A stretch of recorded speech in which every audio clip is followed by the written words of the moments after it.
ایک حدیث آپ کو سنائیں تاکہ ہم اور آگے بڑھیں۔ 2 حدیثیں سنائیں۔ یہ حدیث میں آیا ہے ابن جریج کے متعلق، بخاری مسلم کی روایت ہے۔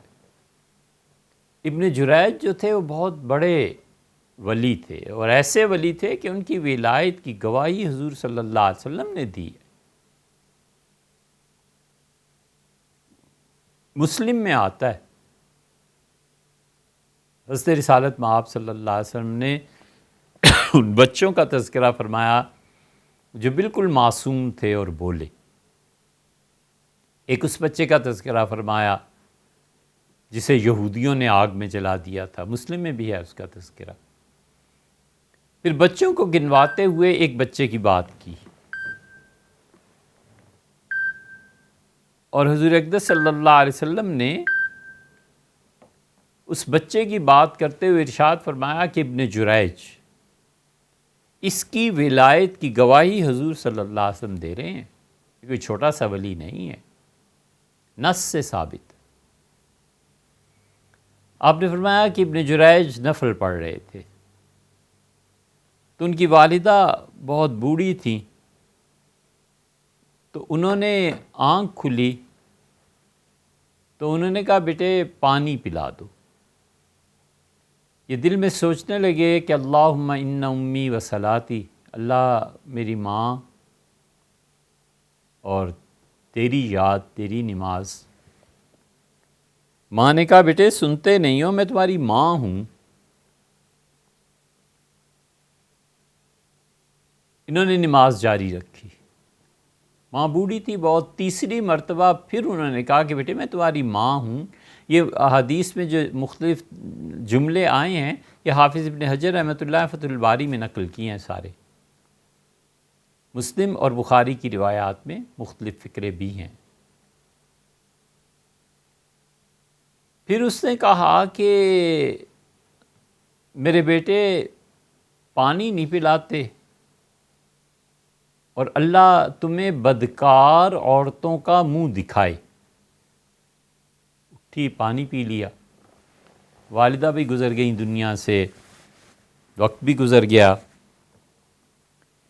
ایک دن یہ اپنے بالا خانے میں نماز پڑھ رہے تھے اور بہت بوڑھے ہو گئے تھے، تو نماز پڑھتے ہوئے، بنی اسرائیل میں تھے یہ، تو نماز پڑھتے ہوئے نے احساس ہوا کہ جو چوبارہ قائم ہے، اس کی جو ستون ہیں انہیں کوئی توڑ رہا ہے اور لوگوں کا ہنگامہ ہے۔ تو انہوں نے نماز مکمل کی، جلدی سے سلام پھیر کے جب سیڑھیوں سے نیچے آئے تو دیکھا ایک پبلک، لوگ بہت سے جمع ہیں۔ لوگوں نے کہا اے ریاکار، نمازیں پڑھنے والا، تو ذرا نیچے تو آ، ہم تمہیں بتائیں کہ تمہارے کرتوت کیا ہیں۔ اور جب نیچے تشریف لائے تو لوگوں نے کہا یہ بچہ ہے تمہارا، یہ لڑکی ہے، اس کے ہاں بچے کی ولادت ہوئی ہے، یہ ہمارے ہاں بکریاں چراتی ہے، اور ہم نے یہ اس سے پوچھا ہے کہ بچہ کس کا ہے، تو اس نے کہا یہ ابن جریج کا ہے۔ تو تم ہمیں دھوکہ دیتے ہو، ایک طرف یہ تمہارے کرتوت ہیں اور دوسری طرف تم دین میں، مذہبی امور میں اس طرح کرتے ہو۔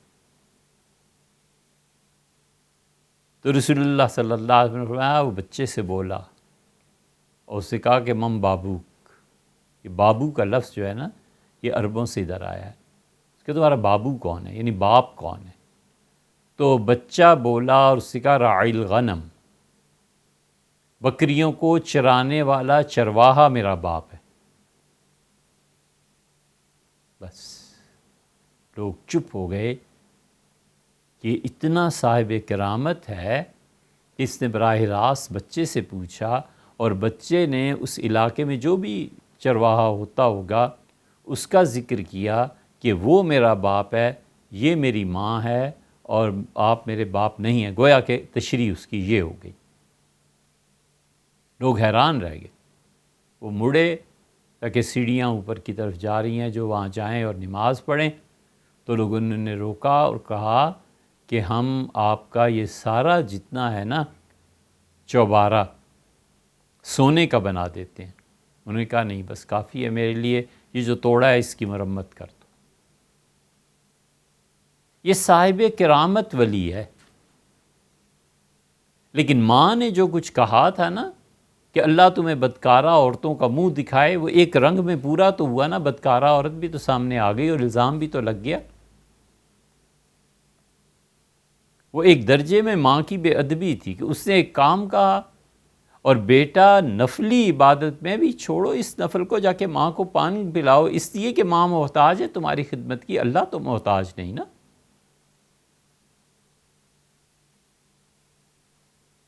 اس لیے حضرت یہ عرض کرتا ہوں پھر بار بار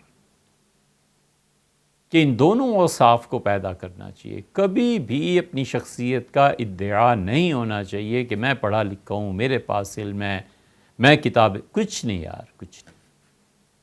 یہ سب چیزیں موت کے ساتھ وابستہ ہیں۔ اگر موت ایمان پہ آ گئی بس پھر تو ساری دنیا کے عالم دین اور قصیدے کوئی پرواہ نہیں، لکھتے رہیں، جو مرضی کرتے رہیں۔ اور اگر موت ایمان پہ نہ آئی تو اپنے دعوے سے پھر کیا بنا؟ کچھ بھی نہیں، غارت کی یہ زندگی بھی اور وہ زندگی بھی۔ اور دوسرے ایک اپنی شخصیت کا ادعا، اور دوسرے ادب اور احترام میں کمی۔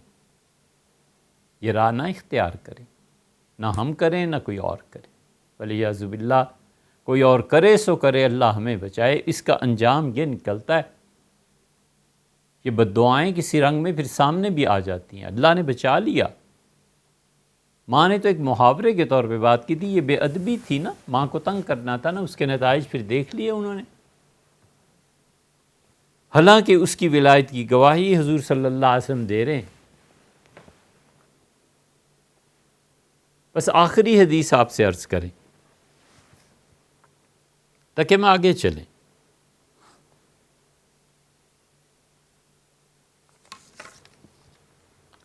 صحیح بخاری میں ہی ہے، اور بات سیدنا ابوبکر رضی اللہ عنہ کی وفات کی ہے،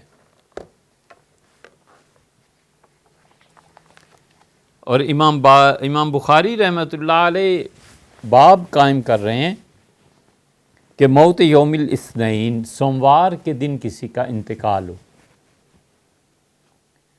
محدثین کا اختلاف ہے اس پہ کہ جمعے کا انتقال افضل ہے یا پیر کا۔ جمعے کے متعلق تو روایات بہت سی آئی ہیں۔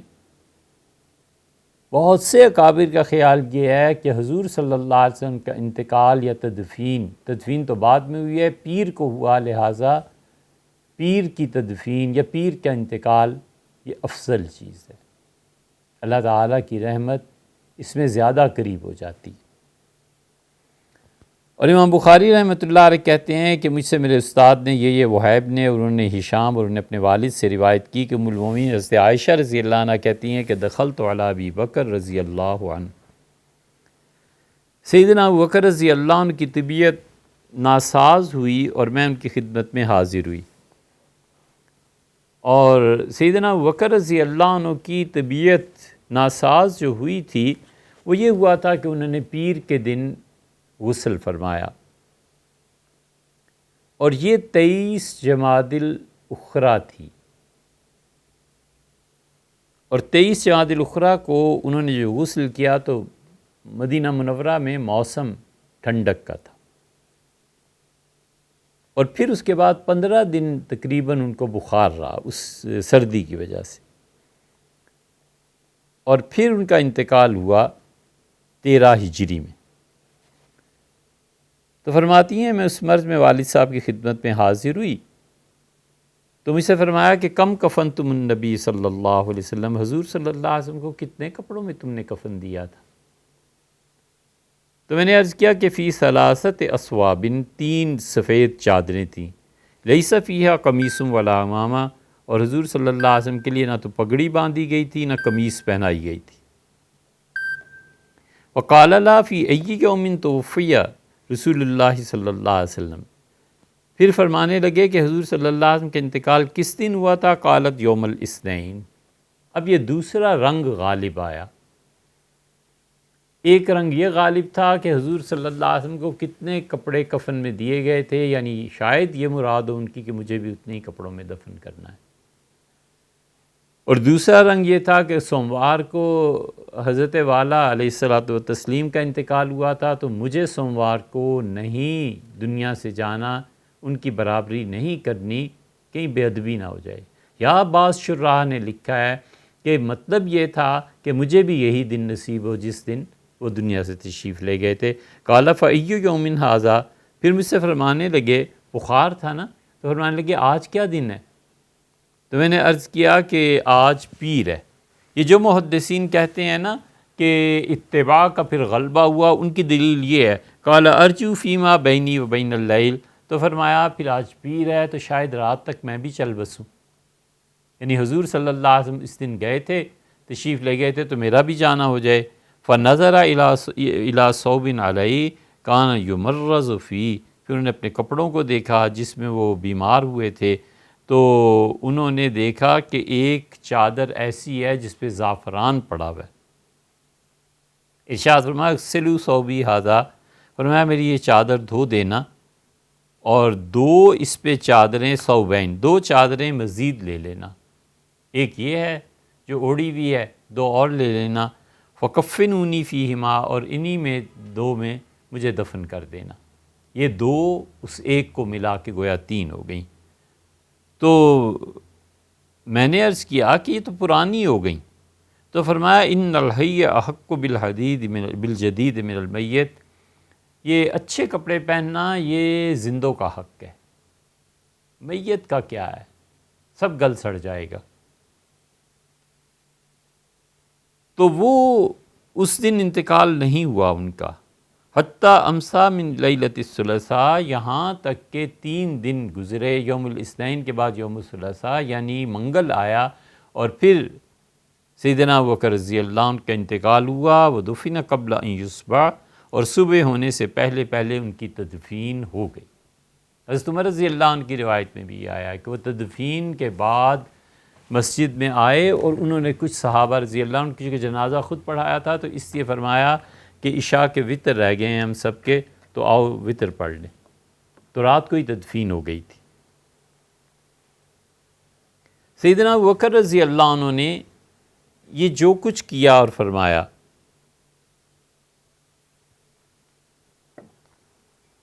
اس سے پتہ چلتا ہے کہ جو لوگ حضور صلی اللہ علیہ وسلم کی ان چیزوں کی بھی پیروی کرتے ہیں جو شریعت نہیں بلکہ طبیعت سے تعلق رکھتی تھی، مثلا حضور صلی اللہ علیہ وسلم ہمیشہ پانی میں شہد ملا کے پیتے تھے، ہمیشہ کا مطلب یہ کہ کئی مرتبہ ایسے ہوا ہے۔ مثلا حضور صلی اللہ علیہ وسلم سیاہ موزے پہنتے تھے، یہ ایسی چیزیں ہیں جن کا تعلق طبیعت سے ہے، شریعت سے تو ایسا نہیں ہے نا، ہے لیکن وہ اور کسی طرح سے ہے۔ یہ جو لوگ ایسے کرتے ہیں، یہ صدیق اکبر رضی اللہ عنہ کا مقام ہے۔ کس دن انتقال فرمایا تھا، کتنی چادروں میں تدفین ہوئی تھی، میرا بھی خیال ہے میرا انتقال ہو جائے گا، یہ سب چیزیں حضور صلی اللہ علیہ وسلم سے ان کی غایت نسبت ہے اور غایت تعلق ہے۔ اس لیے فرمایا کہ کفن میں زیادہ پیسے نہ خرچ کرو۔ مسلم کی روایت میں آتا ہے کہ کفن میں بہترین کفن دینا چاہیے، کیونکہ حضور صلی اللہ علیہ وسلم نے فرمایا کہ تمہاری میتیں وہاں جا کر اس کفن پہ فخر کرتی ہیں۔ یہ بحث ایک جگہ ہوئی ہے، اور ریشم کا کفن عورتوں کو پہنانا چاہیے بہترین، مردوں کے لیے ریشم جائز نہیں ہے، بیوی ہے، اہلیہ ہیں، بہنیں ہیں، اور جو بھی رشتے عورتوں کے بنتے ہیں، عورت کے لیے بہترین کفن لا کے رکھ دینا چاہیے تاکہ موقع پہ دقت نہ پیش آئے، ورنہ خالص ریشم کی چادریں اب کہاں ملتی ہیں؟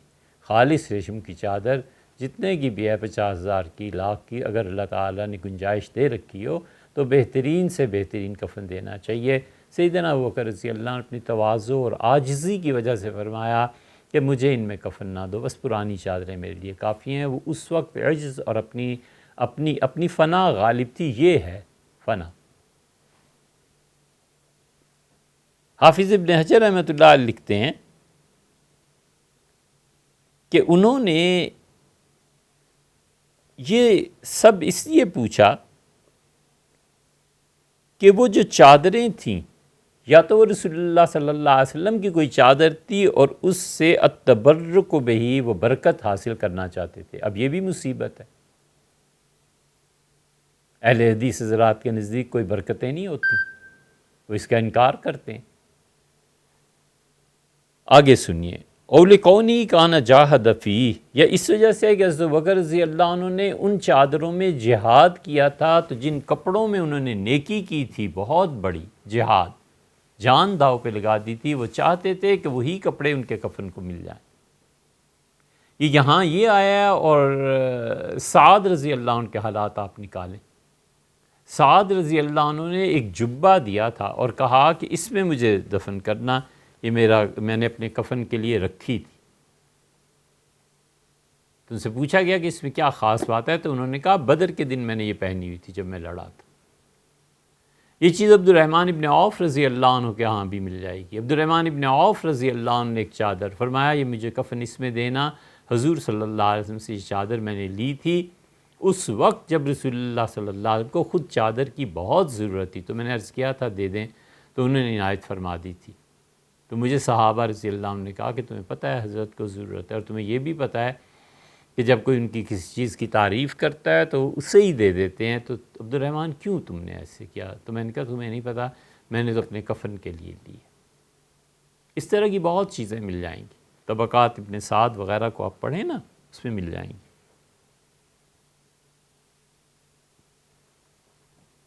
حضور اقدس صلی اللہ علیہ وسلم کے بال حضرت معاویہ رضی اللہ عنہ وصیت کی تھی کہ یہ میرے منہ میں رکھ دینا.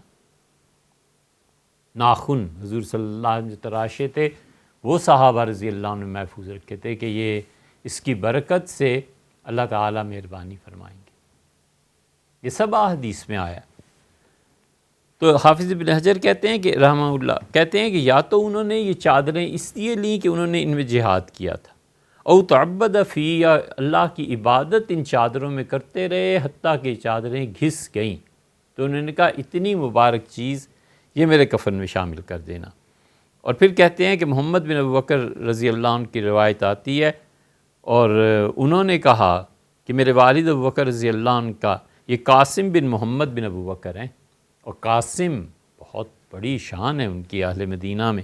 وہ کہتے ہیں کہ میرے والد محمد بن ابو بکر رضی اللہ عنہ کہتے تھے کہ میرے والد ابو بکر رضی اللہ عنہ کا کفنونی فی ثوبی، دو چادریں لے لو میری وہ جن میں کنت اصلی فیہما، میں نماز پڑھتا ہوں ہمیشہ، وہ دو چادریں میری لے لو کفن کے لیے. اس لیے کہ جن کپڑوں میں اللہ کی عبادت کی جاتی ہے اور جن کپڑوں میں نماز پڑھی جاتی ہے، اللہ کی رحمت برکت اس میں بھی نازل ہوتی ہے. حافظ ابن حجر رحمۃ اللہ علیہ آگے چل کر لکھتے ہیں کہ حضرت بکر رضی اللہ عنہ ان کپڑوں میں دفن کیے گئے. اور پھر وہ کہتے ہیں کہ وطلب یعنی اس حدیث سے ہمیں کیا کیا احکامات ملتے ہیں. پھر وہ کہتے ہیں، دیکھیے ان کے الفاظ کیا ہیں، اور کہتے ہیں کہ اس حدیث سے پتہ چلتا ہے کہ اپنے سے جو بڑے ہوتے ہیں ان کے نقش قدم پر چلنا تبرکم بذالک، تاکہ ان کی برکتیں پہنچے، یہ بھی دین سے ثابت ہے. کیونکہ سیدنا ابو بکر رضی اللہ عنہ نے حضور اقدس صلی اللہ علیہ وسلم کی پیروی کرنا چاہیے ان امور میں بھی جو حضور صلی اللہ علیہ وسلم کے مزاج تو کیا تکوین کے بھی برعکس ہیں. اب کسی کے بس میں تھوڑا ہی ہے کہ کوئی دن متعین کر کے انتقال کرے، لیکن تمنا اس کی بھی کی. دیکھا آپ نے، وہ کہتے ہیں کہ تبرکن وفضل ابی بکر وصحت فراست.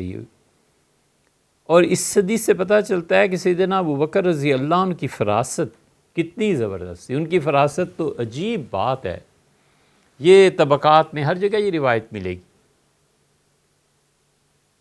حضرت عائشہ رضی اللہ عنہ کہتی ہیں کہ مجھ سے فرمایا اس وفات کے واقعے میں حضرت بکر رضی اللہ عنہ نے کہ بیٹی فلاں حصہ تم لے لینا. اور فرمایا تم مجھے اپنی اولاد میں سب سے زیادہ پیاری لگتی ہو، اور فرمایا بیٹی اس طرح تقسیم کرنا ہے، اس طرح۔ تو مجھ سے ایک بہن کا حصہ بھی خارجہ کا لکھوایا کہ خارجہ کو اتنا دینا ہے۔ میں نے کہا یہ خارجہ کون ہے؟ نہیں، خارجہ تو غالباً، بہرحال واقعہ یہ ہے کہ کہا ایک بہن کا حصہ اور بھی۔ تو میں ادب سے کیا پوچھتی ہے کہ میں خیال میں آیا کہ میری تو کوئی اور ایسی بہن ہے نہیں جس کا اتنا حصہ اور بھی ہو، اسماء ہے یا میں رضی اللہ عنہ۔ تو کہتی ہیں مجھے نہیں پتا تھا۔ پھر میری والدہ سیدنا ابوبکر رضی اللہ عنہ کی وفات کے کئی مہینے بعد جب ان سے بچی نے جنم لیا میری بہن نے، تو میں پھر سمجھی کہ ہو یہ تو والد صاحب کو پہلے سے ہی پتا تھا کہ اس تعلق کی وجہ سے ان کے ہاں بیٹی پیدا ہو۔ یہ جو گاتے پھرتے ہیں نا کہ کسی کو نہیں پتا خاتون کے پیٹ میں کیا ہے اور اللہ کے علاوہ کوئی نہیں جانتا، یہ وہ اس روایت پہ بھی غور کر لیں، نہ کریں، ایسے نہ کریں۔ یہ صحیح روایات میں آئی ہے۔ اللہ کا شکر ہے جب روایت کی کوئی اصل اور حتیٰ کہ ضعف بھی ہو ہم پرے بھاگتے ہیں اس سے، اس لیے کہ جھوٹ بہت لوگ اس پہ چلتے ہیں۔ ام المومنین عائشہ رضی اللہ عنہ کہتی ہیں کہ جب بیٹی کی ولادت ہوئی والد کے ہاں کئی مہینے کے بعد، تو پھر مجھے پتہ چلا کہ وہ وراثت کا جو فرماتے تھے تو یہ اصل معاملہ تھا۔ وثبات عند وفات، اور وفات کے وقت تک خدا کے دین پہ اس طرح جم کے قائم رہنا، اور حضور صلی اللہ علیہ وسلم کی محبت میں اتنا کہ وفات میں بھی پوچھا کہ کس دن انتقال ہوا تھا، کتنی چادریں دی تھیں، کفن کیا تھا۔ اور پھر کہتے ہیں کہ اس سے معلوم ہوتا ہے کہ آدمی علم کو سوال کے ذریعے اپنے علاوہ کسی اور سے بھی حاصل کرتا ہے۔ سیدنا ابوبکر رضی اللہ عنہ نے حاصل کیا نا علم، یا تو اس وقت بخار زیادہ ہوگا، یا یہ کہ 2 سال کی بات ہو گئی تھی ذہن سے اتر گئی ہوگی، یا کوئی ہزار چیزیں تعویلات اس کی جا سکتی ہیں۔ یہ سب کچھ سیدنا ابوبکر رضی اللہ عنہ نے چاہا کہ رسول اللہ صلی اللہ علیہ وسلم کی ایک تفسیر یہ بھی ہے کہ استعمال شدہ چادروں میں ان کو کفن دیا جائے۔ بڑا شور مچا تھا دلی میں بہت شور مچا، اور ہوا کیا تھا کہ جب انتقال ہوا ہے حضرت شاہ عبد الغنی صاحب رحمۃ اللہ علیہ کا، شاہ عبد الغنی صاحب رحمۃ اللہ کا انتقال وہاں ہوا ہے مدینہ منورہ میں، تو ان کے پاس ان کے شیخ شاہ غلام علی صاحب رحمۃ اللہ علیہ کے جوتے محفوظ تھے۔